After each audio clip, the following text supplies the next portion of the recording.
ठीक है, कंटिन्यू करते हैं। तो शीतलता ये गुण है कफ का, शीतल यानी ठंडा। मृदुता ये तीसरा गुण है, मृदुता ये तीसरा गुण है कफ का। स्निग्धता यानी चिपचिपापन जिसमें रहता है, स्निग्धता ये एक गुण है कफ का। मधुरता, स्थिरता,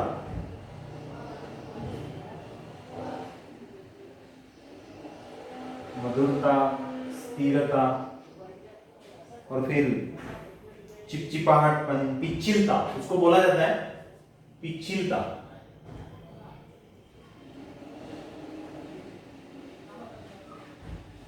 पिच्छिलता, दृढ़ता, घनता और मंदता। दृढ़ता, घनता, मंदता और श्लष्णता।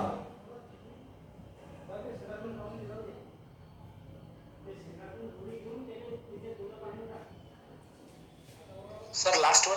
श्लष्णता, श्लष्णता का अर्थ होता है चिकनाहटपन। वैसे स्निग्धता में भी एक चिकनाहटपन होता है, करीबन ये एक दूसरे से परे ही शब्द है, ठीक है, क्योंकि स्निग्धता, फिर चिपचिपाहटपन या पिच्छिलता, श्लष्णता, ये इसमें बहुत ज्यादा अंतर नहीं है, थोड़ा सा फर्क है। स्निग्धता यानी शरीर के अंगों में स्निग्धता, और चिपचिपाहटपन का, पिच्छिलता का अर्थ होता है जोड़ों में दृढ़ता और स्थिरता।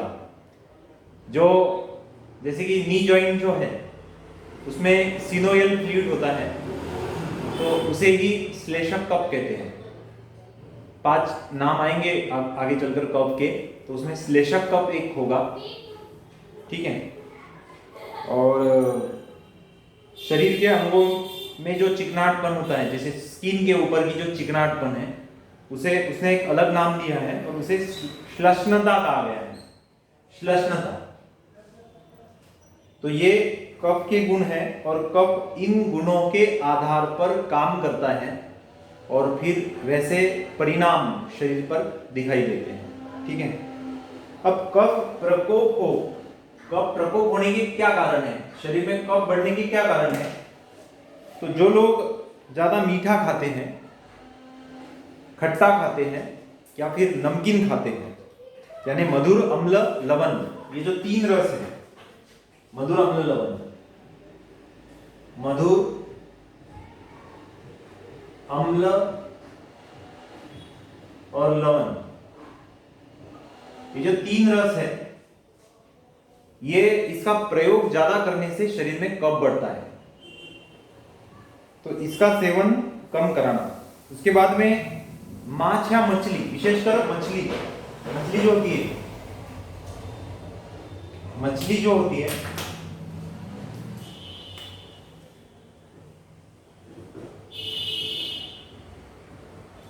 मछली का सेवन ज्यादा करना, इससे भी शरीर में कफ बढ़ता है। तिल से तैयार किए हुए जो पदार्थ होते हैं, तिल के तेल से स्पेशली जो पदार्थ तैयार किए जाते हैं, उससे वात का शमन तो होता है, लेकिन कफ का प्रकोप हो जाता है। गन्ने का रस अगर ज्यादा पीने में आ जाए तो उससे भी कफ बढ़ता है।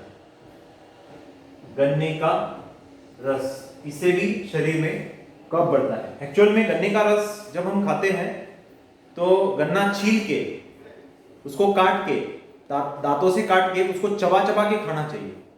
लेकिन हम लोग क्या करते हैं, मशीन के ऊपर निकाले हुए गन्ने का रस पीते हैं, और वो पीते समय भी बहुत शांति से, आराम से नहीं पीते हैं, बहुत ही जल्दी जल्दी पी जाते हैं।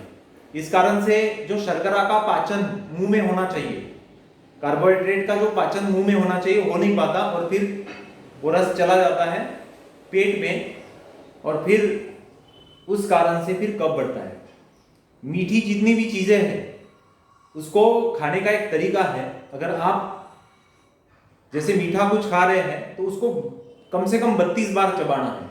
ये जो पहले कहते थे 32 दांत मुंह में है तो 32 बार चबाना चाहिए, तो ये सच बात है, ऐसा करना चाहिए। ऐसे करने से उसमें जो शर्करा रहती, शुगर रहती है, माल्टोज, सुक्रोज, डेक्सट्रोज, जो भी शुगर रहती है उसमें, वो शुगर हमारे सलाइवा से डाइजेस्ट हो जाती है। अब जो लोग ज़्यादा जल्दी में खा लेते हैं तो अंदर चला जाता है, फिर वो डिपॉजिट होने लगता है। तो ऐसे दूध से भी कफ बढ़ता है, ठीक है।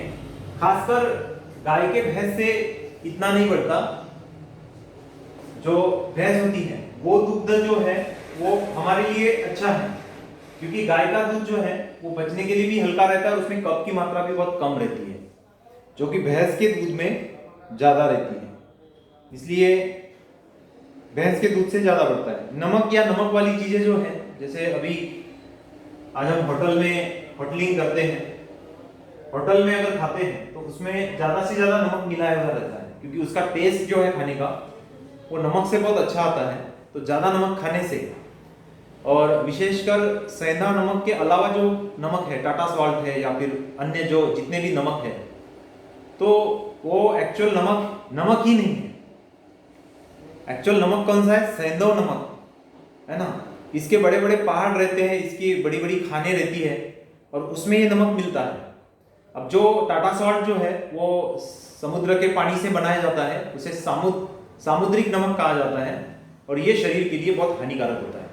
इसलिए आज से थोड़ा सा ध्यान में रखेंगे आप कि सेंधा नमक का ही प्रयोग करेंगे। जितने भी नेचुरोपैथिस्ट है वो नेचुरोपैथिस्ट सेंधा नमक को ही प्रीफर करते हैं, और नित्य भोजन में भी और इतर अन्य जो एक्टिविटी करते हैं, जैसे कि नेति करने के लिए, वमन करने के लिए सेंधा नमक का ही इस्तेमाल किया जाता है। तो आप इसका ध्यान रखेंगे। जलीय पदार्थ जो होते हैं उससे भी कफ बढ़ता है। कार्बन युक्त शीतल पेय जो है, जैसे Pepsi, coca cola, cold drinks वगैरह, ये जितनी भी है, इससे शरीर में कफ बढ़ता है। फ्रिज में रखी हुई जितनी भी ठंडी चीजें हैं उसे लंबे समय तक लेने से या फिर बार बार लेने से भी कफ बढ़ता है। इसलिए आर्टिफिशियली जो ठंडा किया हुआ है उसका परहेज ही करें तो अच्छी बात है। तो फ्रिज का ठंडा पानी है, फ्रिज में रखे हुए फल है, या फिर बहुत कुछ आइसक्रीम है, लस्सी है, कोल्ड ड्रिंक है, शरबत है, तो इसे कृत्रिम तरीके से अगर हम ठंडा कर रहे हैं तो उसको टालना चाहिए, नहीं तो फिर शरीर में कफ बढ़ता है। दिन में सोने से भी कफ बढ़ता है। जो लोग दिन में सोते हैं उनके शरीर का कफ बढ़ता है, और जो लोग रात को जागते हैं उनके शरीर में वात बढ़ता है। वात और कफ की शिकायतें उनको भी होती है। तो दिन में अनावश्यक नहीं सोना चाहिए। आलस से करने से भी कफ बनता है। जो लोग काम नहीं करते हैं, काम चोरी करते हैं, है ना, एक कम से कम 8 घंटे का काम हमने करना चाहिए। टेबल वर्क कर रहे हैं तो फिर कम से कम हमने कसरत करनी चाहिए। तो पहला स्नान हमारा पसीने से और दूसरा पानी से होना चाहिए, है ना। कसरत कब तक करनी चाहिए? जब तक शरीर में पसीना नहीं आता। बहुत से लोग 8-8 घंटा कसरत करते हैं लेकिन पसीना एक बूंद भी नहीं आता, तो वो कसरत नहीं है, वो एक टेबल वर्क है। कसरत यानी क्या? तो जब शरीर से पसीना फूटने लगे तो समझ लेना कि हमने कसरत कर ली है। और एक बार पसीना आ जाए तो कम से कम दिन में एक बार पसीना आना चाहिए। अगर आता है तो उससे कफ नहीं बढ़ता है और शरीर का वजन भार भी जो है वो संतुलित रहता है। जो लोग व्यायाम नहीं करते नित्य रूप से तो उनके शरीर में भी कफ बढ़ता है। व्यायाम, बहुत से लोग ऐसा समझते हैं कि हम दिन भर काम करते हैं तो व्यायाम करने की कोई हमें आवश्यकता नहीं है। तो इस बात को थोड़ा सा ध्यान में लेंगे। ये योग में आपको और ज्यादा अच्छे से डिटेल में पढ़ाया जाएगा कि एक्सरसाइज और एक्सर्शन में क्या फर्क है। एक्सरसाइज जो है वो शरीर को फायदा कराती है और शरीर की ऊर्जा बढ़ाती है एक्सरसाइज। और एक्सर्शन में क्या हो जाता है? एक्सर्शन में शरीर थक जाता है और ऊर्जा का लेवल कम हो जाता है। तो अगर आप दिन भर काम कर रहे हैं और थक रहे हैं, ऊर्जा का लेवल कम हो रहा है, तो आप एक्सरसाइज नहीं कर रहे हैं, आप एक्सर्शन कर रहे हैं। तो जो लोग एक्सर्शन करते हैं उनके शरीर में कफ नहीं बढ़ता। एक्सर्शन करते हैं उनके शरीर में कफ बढ़ता है। एक्सरसाइज करने से कफ कम हो जाता है। इसलिए शरीर का वजन कम करने के लिए, भार कम करने के लिए बहुत बार हम अलग अलग एक्सरसाइज को बताते हैं। उसमें सूर्य नमस्कार है, योग में बहुत सारे आसन प्राणायाम बताए जाते हैं। उसमें विशेषकर कपालभाति, एक्चुअल कपालभाति ये प्राणायाम नहीं है, ये एक शुद्धि क्रिया है, लेकिन इसे प्राणायाम का एक दर्जा दिया गया है कपालभाति को। तो कपालभाति करने से कफ का लेवल कम हो जाता है। वसंत ऋतु आने पर प्राकृत दृष्टिकोण से कफ बढ़ता है। अब वसंत ऋतु यानी फरवरी, 15 फरवरी से फिर आगे वसंत ऋतु लग जाता है। तो जैसे ही वसंत ऋतु लग जाता है तो कफ की बीमारियां ध्यान में आने लगती है। तो वसंत ऋतु से पहले ही अगर वमन करा ले नमक के पानी से या फिर गन्ने के रस से या फिर ज्येष्ठमध के काढ़े से, तो फिर अतिरिक्त जो कफ बढ़ेगा वसंत ऋतु में वो नहीं बढ़ेगा और उससे होने वाली परेशानियों को हमें नहीं झेलना पड़ता है। सुबह का जो काल रहता है, सुबह 9 बजे तक का काल, उसमें कफ बढ़ता है, उसमें कुछ हमें खाना नहीं चाहिए। विशेषकर कफ कारक पदार्थ जो है, मीठी चीजें जो है खाने नहीं चाहिए। सुबह उठने के बाद में लोग चाय पीते हैं, गलत बात है। उसके बाद में फिर ठंडा पानी पीते हैं उठने के बाद में, ये भी गलत बात है। और बेकरी की जो चीज़ें हैं वो खाते हैं, है ना, तो ये भी बहुत गलत बात है। ऐसा करने से क्या होता है, शरीर में कफ बढ़ता है। क्योंकि बेकरी की जो चीज़ें होती है तो फर्मेंटेड होती है, उसमें शुगर मिलाई हुई रहती है। चाय में डुबोकर अगर हम ब्रेड, बिस्किट इत्यादि पदार्थ अगर खा रहे हैं तो इससे शरीर में कफ बढ़ता है, जिससे कि हमें एलर्जी की संभावना ज़्यादा रहती है।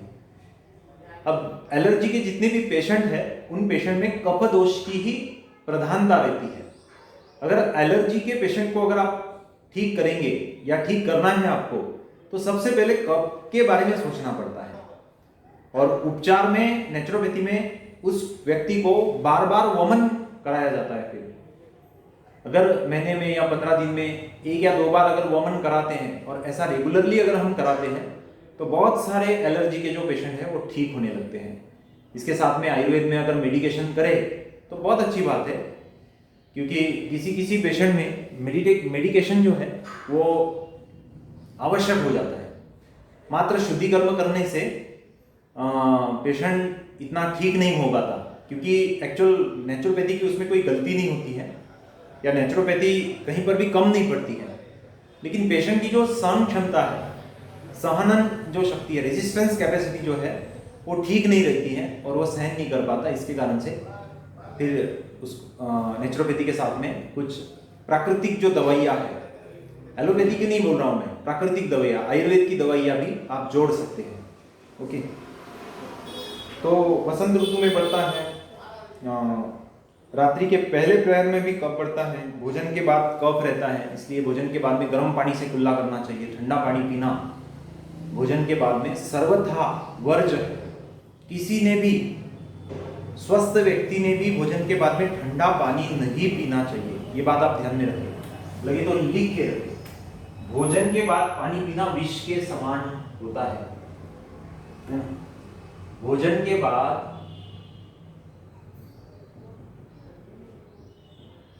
ठंडा पानी वर्ज्य है। भोजना अंते, इसे संस्कृत में कहते हैं भोजना अंते विषम वारी। भोजना अंते विषम वारी, भोजन के बाद जल पीना विष पीने के समान है। और वो भी अगर पानी ठंडा है तो गर्म पानी आप पी सकते हैं। भोजन के बाद में 2-3 घोट गर्म पानी निश्चित रूप से पी सकते हैं, उसमें कोई दिक्कत नहीं है। ओके, तो ये एक बात है।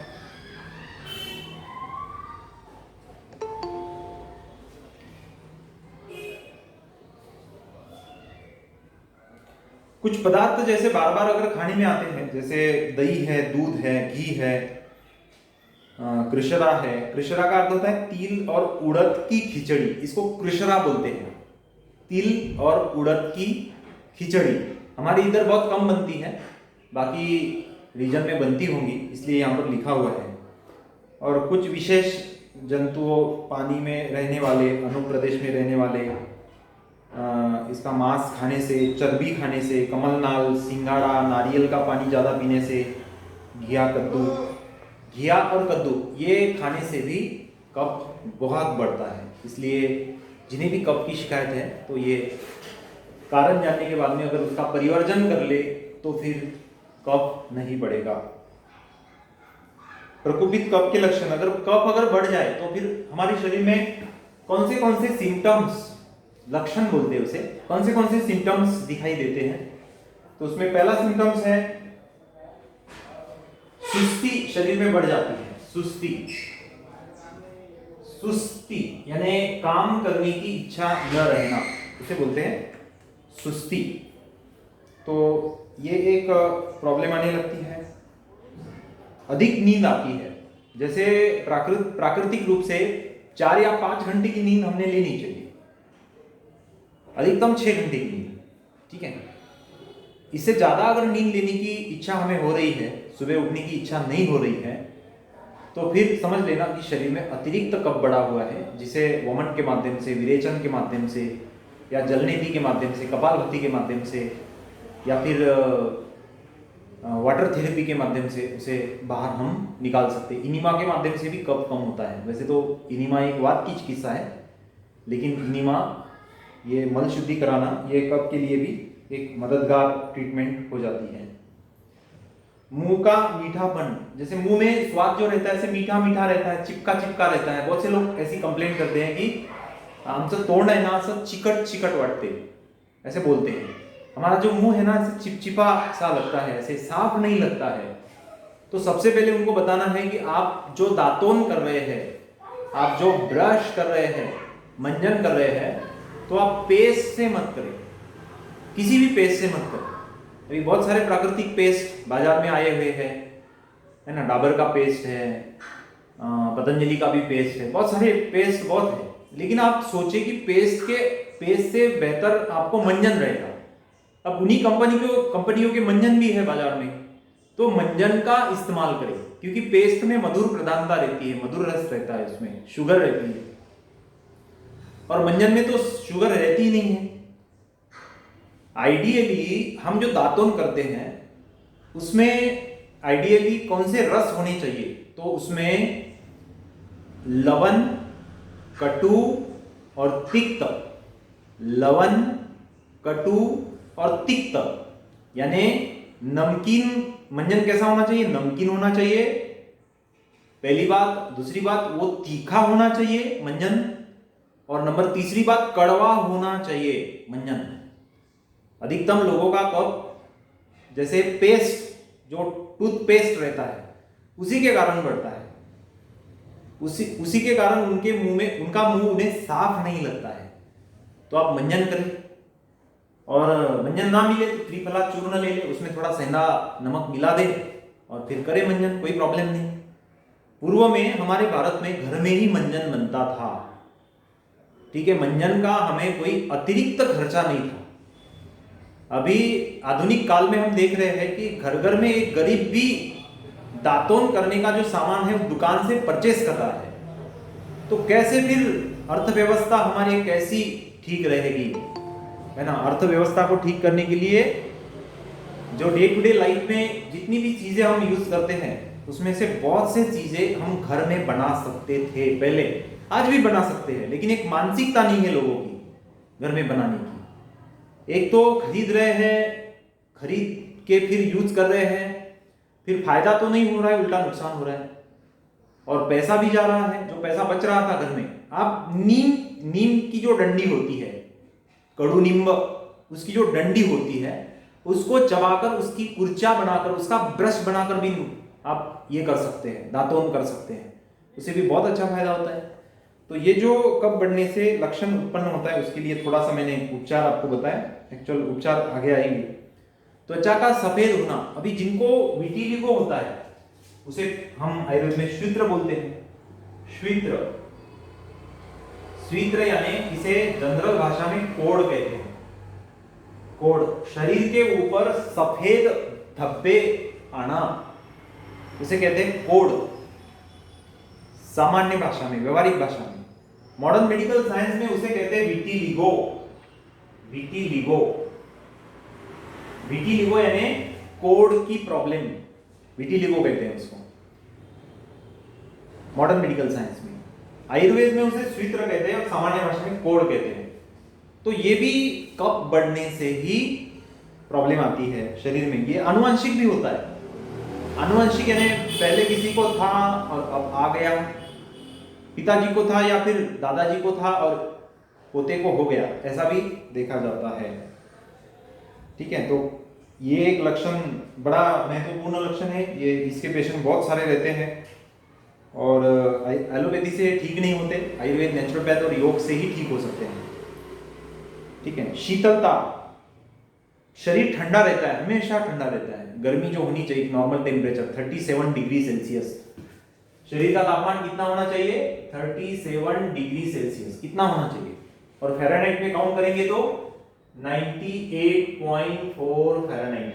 ओके, ये दो यूनिट हम यूज करते हैं टेम्परेचर के लिए, एक है फ़ारेनहाइट का और एक है डिग्री सेल्सियस का। तो फ़ारेनहाइट में 98.4 डिग्री फ़ारेनहाइट होना चाहिए टेम्परेचर, और डिग्री सेल्सियस में 37 डिग्री सेल्सियस, इतना एक शरीर का सामान्य तापमान होना चाहिए। लेकिन उसका तापमान लेंगे तो 35 रहेगा, 34 रहेगा, उसके शरीर को हाथ लगाएंगे ठंडा लगेगा, ऐसा लक्षण देखने को मिलता है।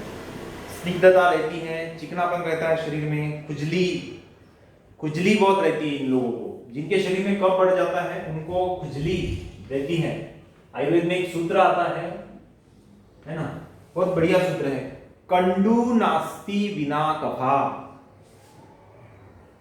कंडू नास्ति विना कफा। कंडू नास्ति बिना कफा, कफ के अलावा खुजली आ ही नहीं सकती। विकृत कफ बढ़ा हुआ है इसीलिए तो खुजली आ रही है। अब दुबले पतले रुग्ण रहते, दुबले पतले रोगी रहते, उनको खुजली हो जाती है। और हम जब बोलते हैं उनको कि शरीर में कफ बढ़ गया है, तो बोलते क्या बोल रहे हैं डॉक्टर साहब, मुझे ना बलगम आ रहा है ना थूक आ रही है, और आप बोले कफ बढ़ गया है। तो कफ मात्र कोई मुंह से ही बलगम के स्वरूप में बाहर निकलता है ऐसा नहीं, अलग अलग स्वरूप है कफ के। खुजली भी कफ का, विकृत कफ का एक स्वरूप ही है। विकृत कफ, प्राकृत कफ की तो आवश्यकता होती है शरीर को, लेकिन विकृत कफ जो है उसकी कोई आवश्यकता नहीं होती है शरीर को। ठीक है, ये एक बात है। खुजली, शरीर में भारीपन, वेट गेन, वजन बढ़ना, वजन बढ़ना, ये भी एक शिकायत कफ से हमें ध्यान में आती है। जिसके शरीर में कफ बढ़ जाता है उसका वजन बढ़ने लगता है, वेट गेन हो जाता है, उसका अननेसेसरीली वेट गेन हो जाता है ना। शरीर में भारीपन, उपदेह, शरीर से निकलने वाले मलमूत्र, पसीना आदि में चिपचिपापन, ये भी एक होता है। तो उसके बाद में सूजन, स्वेलिंग जो है वो भी कफ के कारण ही रहती है शरीर में, उसको स्वेलिंग बोलते हैं मॉडर्न मेडिकल साइंस में। SWELLING, स्वेलिंग है ना। कभी चेहरे पर स्वेलिंग रहती है, कभी पैर पर स्वेलिंग रहती है, यानी सूजन रहना। तो स्वेलिंग भी कफ के कारण से ही आती है। ज्यादा बलगम निकले तो वो तो विकृत कफ रहता ही है, ये तो सबको पता है ना। खांसी है और फिर कफ निकल रहा है, जुकाम है, नाक से पानी बह रहा है टप टप, या फिर नाक में चोक हो रहा है, नाक चोक हो रहा है, तो भी कफ की ही शिकायत है। ओके,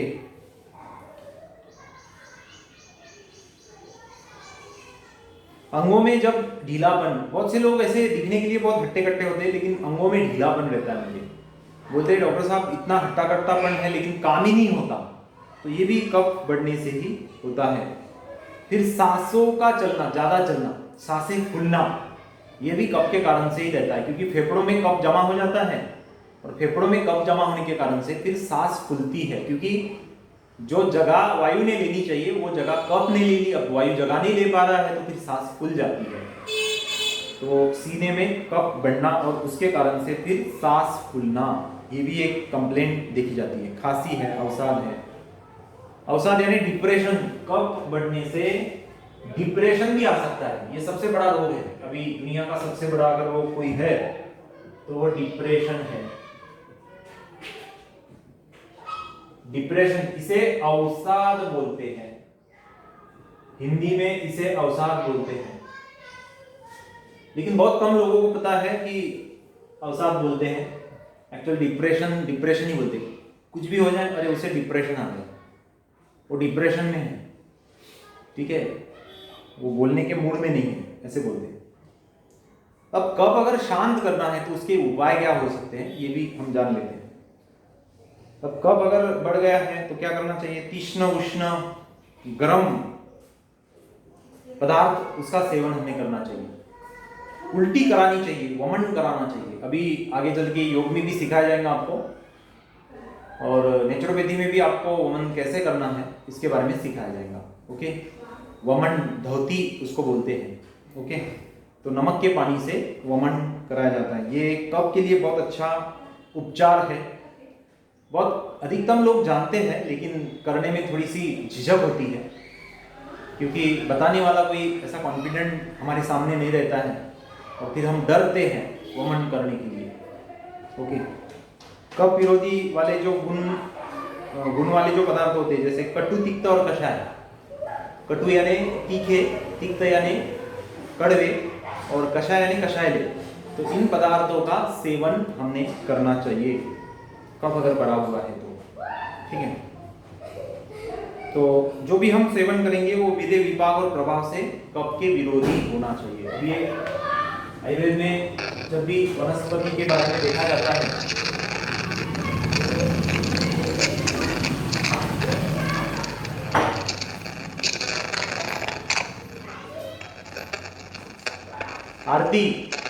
आरती माइक म्यूट करो, तुम्हारे माइक से डिस्टरबेंस आ रहा है। आरती, ठीक है।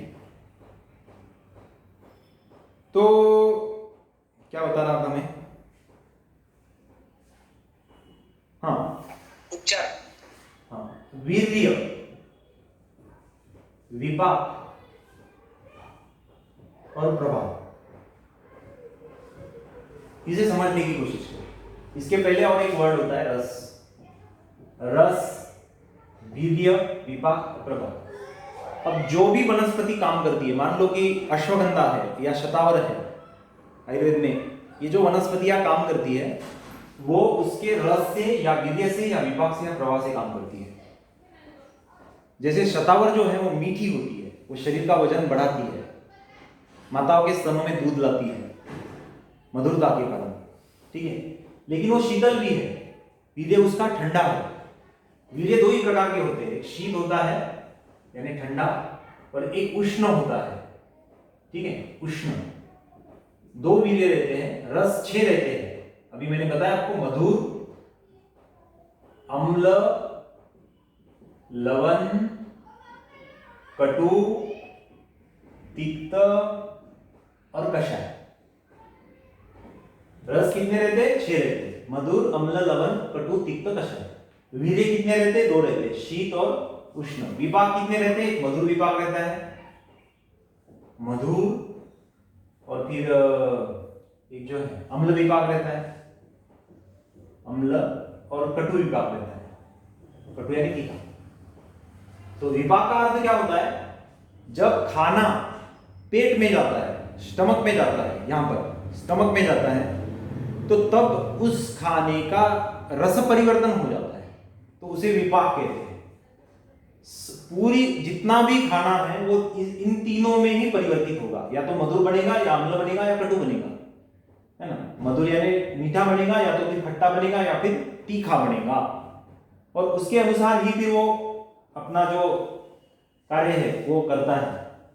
तो कुछ वनस्पतियां प्रभाव से काम करती है, कुछ विधेय से काम करती है, कुछ रस से काम करती है, और कुछ वनस्पतियां प्रभाव से काम करती है। इसका एग्जाम्पल मैं देता हूं, जैसे अर्जुन सादड़ा एक वनस्पति है, हार्ट के लिए बहुत अच्छी होती है अर्जुन। इस अर्जुन का जो पेड़ होता है, तो उस पेड़ का जो पौधा होता है यानी जो स्टेम होता है, उसके बाहरी हिस्से पर एक छिलका निकलता है, उसे अर्जुन छाल बोलते हैं। इसको थोड़ा सा कूट कर अगर इसका काढ़ा बनाकर पिए तो अर्जुन का काढ़ा पीने से हृदय यानी हार्ट ये बहुत अच्छे से काम करता है। तो अर्जुन को हृदय कहा जाता है, यानी हृदय को अच्छा। हृदय का अर्थ होता है हृदय को अच्छा। तो अर्जुन जो है हृदय, लेकिन उसका रस वीर्य विपाक अगर देखे तो हार्ट से पूरा विरुद्ध है। हार्ट जो है उससे पूरा विरुद्ध है। अर्जुन का प्रभाव, लेकिन अर्जुन का रसविदे विपाक, लेकिन उसका प्रभाव है वृद्ध। तो कुछ कुछ वनस्पतियां जो है प्रभाव से काम करती है, जैसे अपामार्ग मूल। अपामार्ग मूल अगर जिस माता और बहन की डिलीवरी होने वाली है उसके कमर के नीचे अगर रख दिया जाए अपामार्ग मूल, तो उसको बहुत अच्छी, यानी क्या बोलते हैं उसको, कड़ा बोलते हैं, कड़ा है ना, कॉन्ट्रैक्शन यूट्रस के बहुत अच्छे होते हैं, उसको नॉर्मल डिलीवरी होती है अपामार्ग मूल। लेबर पेन, हाँ लेबर पेन, हाँ, लेबर पेन, लेबर पेन। उससे अपामार्ग मूल से लेबर पेन बहुत अच्छा होता है। और अभी यही प्रॉब्लम है, सीजरियन क्यों बढ़ा है? सीजरियन इसलिए बढ़ा है कि लेबर पेन ही नहीं होता है। लेबर पेन क्यों नहीं हो रहा है? क्योंकि खान पान और हमारा रहन सहन इतना बदल गया है कि इसके कारण से लेबर पेन ही नहीं होता है at the time of delivery, और उसके कारण से फिर क्या हो जाता है,